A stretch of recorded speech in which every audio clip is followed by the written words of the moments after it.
Jamais dans l'histoire de l'humanité, le monde n'a connu autant de crises en même temps au point de nous faire craindre pour l'avenir.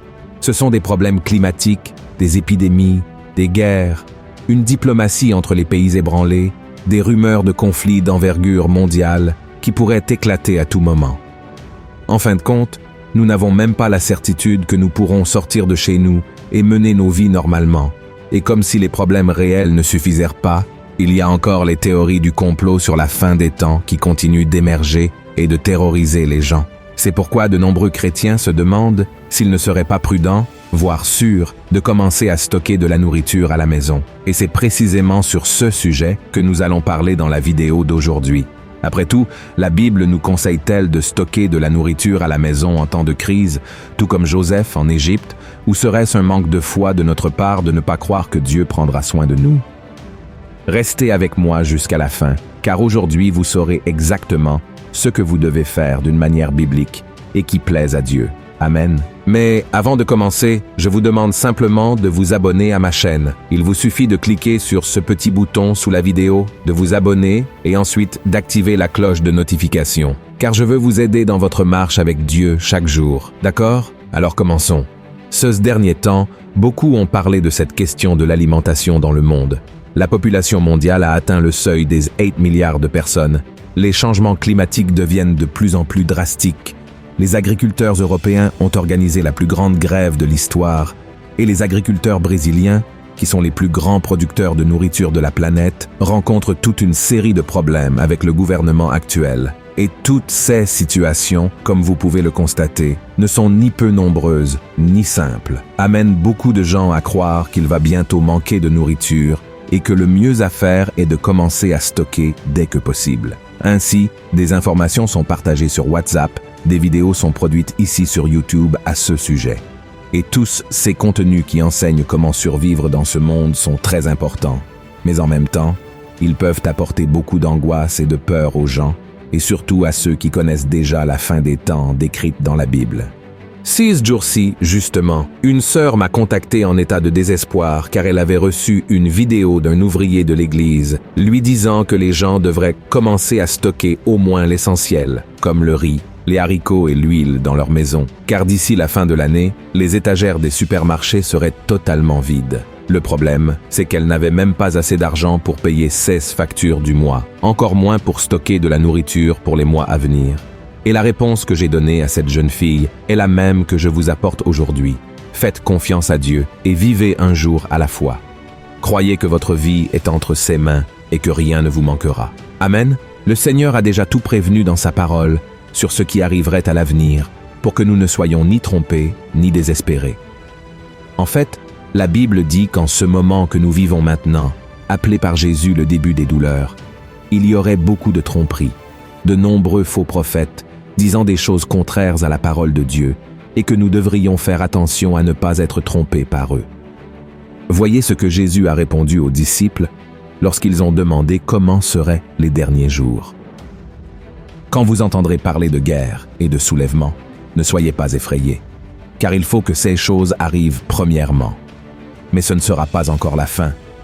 Et si vous lisez toute la passage de Luc chapitre 21, vous verrez que Jésus explique comment seront les derniers événements et la grande tribulation qui viendra sur le monde avant son retour, mais à aucun moment, il n'a dit que nous devrions stocker de la nourriture dans nos placards, mais plutôt garder sa parole dans nos cœurs, car elle est la nourriture la plus importante. Et si jamais, par exemple, une troisième guerre mondiale se produit, il est extrêmement important que vous preniez soin de votre santé mentale, non seulement pour savoir quoi faire, pour agir avec sagesse et supporter les épreuves, mais aussi pour aider les autres et les encourager à mettre leur foi en Jésus. C'est pourquoi, plus important que d'avoir de la nourriture physique, c'est de faire confiance au Seigneur de tout votre cœur. Dans Hébreux chapitre 13, verset 5, il est écrit que nous devons nous contenter de ce que nous avons, car Dieu lui-même a dit « Je ne te délaisserai point et je ne t'abandonnerai point ».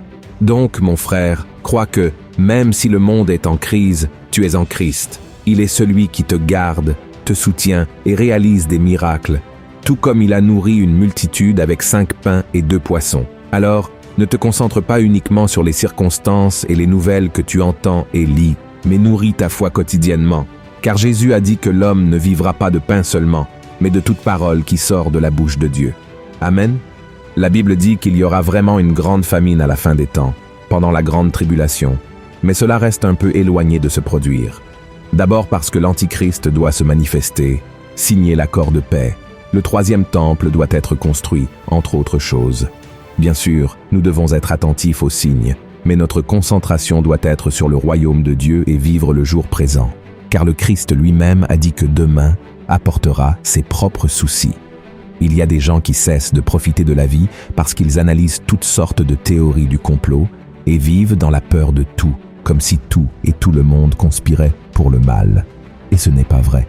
Frères et sœurs, je ne suis pas naïf au point de penser que toutes les grandes entreprises et tous les hommes d'affaires, politiciens et gouvernants sont gentils, mais je ne pense pas non plus qu'ils passent leur temps à vouloir nous détruire et à tramer quelque chose de maléfique.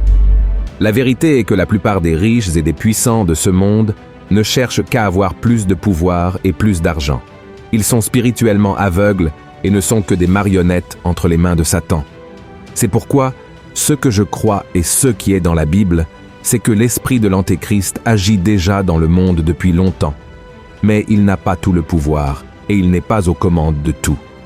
En réalité, il n'agit qu'avec la permission de Dieu et, à la fin, nous savons que le Christ régnera pour toujours, détruisant une fois pour toutes tout le mal. Et vous pouvez vous demander maintenant, mais pasteur, si nous ne devons pas nous concentrer sur le stockage de nourriture, pourquoi Dieu a-t-il donné l'instruction à Joseph de stocker des aliments en Égypte pendant 7 ans? Dans ce cas, c'était une direction spécifique de Dieu pour Joseph. La Bible raconte qu'un jour, le pharaon fit un rêve. Il vit 7 vaches grasses dévorées par 7 vaches maigres et 7 épis pleins engloutis par 7 épis vides et brûlés. Le pharaon fut très troublé et fit appeler Joseph pour interpréter le rêve. Joseph expliqua que le rêve était un avertissement de Dieu. Il y aurait 7 années d'abondance en Égypte, suivies de 7 années de famine sévère. Il conseilla alors au pharaon de stocker de la nourriture pendant les années d'abondance pour survivre aux années de famine. Et après l'interprétation du rêve, le pharaon fut impressionné par la sagesse de Joseph et le nomma gouverneur de l'Égypte. Joseph organisa le stockage de grandes quantités de grains pendant les 7 années d'abondance et, lorsque les 7 années de famine arrivèrent, l'Égypte était préparée et réussit non seulement à survivre, mais aussi à aider d'autres peuples à chercher de la nourriture. Ainsi, la prédiction de Joseph se réalisa et il devint une personne très respectée en Égypte. Mais je tiens à vous faire savoir que c'était une instruction de Dieu pour Joseph, car Dieu avait un plan plus grand pour sauver de nombreuses personnes, y compris la famille de Joseph. De nos jours, si vous voulez commencer à stocker de la nourriture, ou si vous en stockez déjà, vous pouvez le faire en toute tranquillité, car cela ne signifie pas que vous manquez de foi, à condition que vous ayez confiance, avant tout, en Dieu, et non en ceux que vous avez accumulés. Un jour, Jésus a raconté une parabole sur un homme riche qui a décidé d'accumuler de la nourriture pour l'avenir, mais cet homme a beaucoup déplu à Dieu. Sa propriété avait produit beaucoup de nourriture, tellement que les greniers étaient pleins et il restait même de la nourriture dehors. Au lieu de partager ceux qui restaient avec les nécessiteux et de vivre bien avec tout ce qu'il avait, l'homme décida de démolir les vieux greniers et de construire de nouveaux greniers, plus grands, pour pouvoir stocker tout ce qu'il avait produit. Au fond, l'homme riche commença à penser qu'il pourrait se reposer tranquillement et profiter du meilleur de cette terre, car il avait stocké de nombreux biens qui dureraient de nombreuses années. Mais il fut insensé, car il ne pensait pas aux autres et ne mettait pas le royaume de Dieu en priorité. Alors le Seigneur lui dit, « Insensé, cette nuit, on te redemandera ton âme. Et ce que tu as préparé, pour qui sera-t-il » Et cette même nuit, il mourut. Jésus conclut ensuite la parabole en disant, « Il en est ainsi de celui qui amasse des trésors pour lui-même et qui n'est pas riche envers Dieu. » En d'autres termes, lorsque vous décidez de stocker des aliments chez vous, en pensant que vous pouvez contrôler l'avenir et que vous êtes seul responsable pour que tout se passe bien, vous êtes aussi insensé que l'homme riche de la parabole de Jésus, car au fond, vous ne dépendez pas de Dieu, mais vous avez confiance en ceux que vous avez accumulés et en votre propre capacité.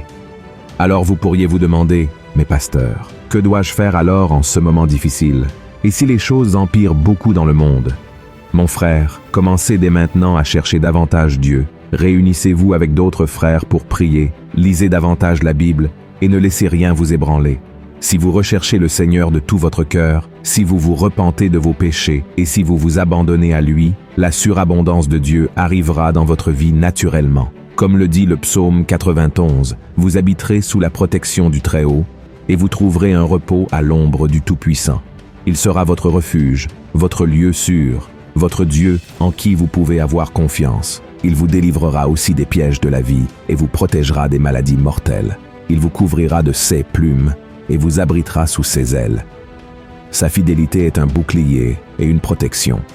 Vous n'aurez pas peur des terreurs de la nuit, ni de la flèche qui vole le jour, ni de la peste qui rôde dans l'obscurité, ni de la calamité qui frappe en plein jour. Même si 1000 tombent à vos côtés et 10 000 à votre droite, vous ne serez pas touchés. Amen.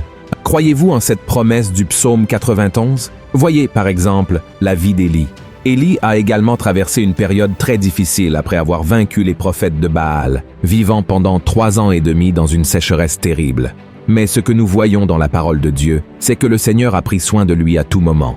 Tout d'abord, Dieu a ordonné aux corbeaux de lui apporter du pain et de la viande, matin et soir. Ensuite, il l'a soutenu dans la maison d'une veuve, où il a offert de la nourriture et du soutien non seulement à lui, mais aussi à la femme et à son fils pendant toute cette période de difficulté.